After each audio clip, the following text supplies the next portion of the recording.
كسوغايو نوشي واتحي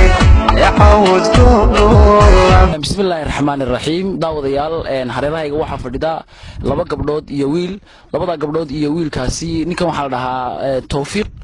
gabadhan waxa la dhahaa Maliki gabadhan waxa la dhahaa Ikrani waxa qaba Tawfiq baa qaba Tawfiq saa u jeedaan waa nin u dhashay wadanka Ethiopia qabiilka waxa weeyaan qabiilka waa aniga la yiraahdo aniga qabiilka la waxa uu wuxuu leeyahay afar xaas ayuu leeyahay laba waa kuwan waa dhacdo ama wax cusub oo nagu soo biiray bal waxaan wax ka weydiin doonaa sida uu labadan gabdhood u guursaday horena waa labada hore u qabay iyo si ugu faraxsan yihiin ugu horreyn soo dhaw haye ana waxa weeyaan gabadha tanaan jeclaaday tan ikraami marode ha tan waa malika haye iyada ku jeclay iyada ku jeclay iyada jeclay ha tanaa jeclay ha tanaa jeclay haye tanaa iyada ku jeclay ha haye waa labadooda anu waan haddaan isa soo dhawo waan dhimanayaa buu yiri tanaa dhimanayaa ha waan dhimanayaa buu yiri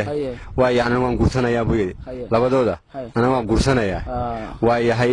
anu labadooda waan guursaday labadooda waa guursatay labada kalena way ku joogeen labada kale waa jooga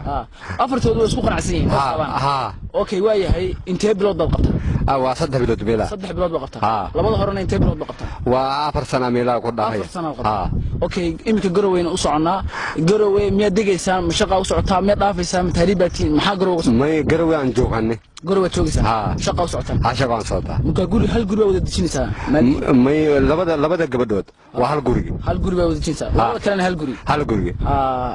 waa yahay ma ku suurta galaysaa inaad afartaba meel wada dejiso ma isku faraxsiin ma ku qanacsiin may waa faraxsayd afartoodu ma ku ogol yihiin waa yahay waxaan rabnaa inaad afkeed in xoogaa ay tiraado noloshaada inay kugu faraxsan tahay inaad ka hadasho markaa fahansi si aan noogu turjunteen haye akayton isaan qabaayinati afaan ramooti jin isaan nugab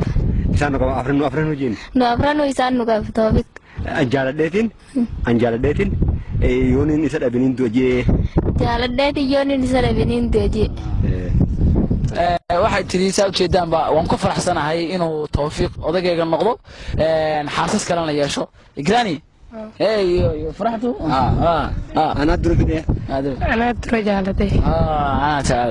waa tahay daawadayaal saa u jeedaan ba Tawfiq waa nin dhalinyaro ah oo runtii sameeyay afartu xaas ba ay ku qanacsan yihiin isagoo maal adduunyo iyo mid kala ahayn afartuba ay ku qanacsan yihiin ay rabaan saa u jeedaan ba waxaan soo wada galnay track dheer oo كسوغايو نوشي واتحي يعود كل عقل يتغطحي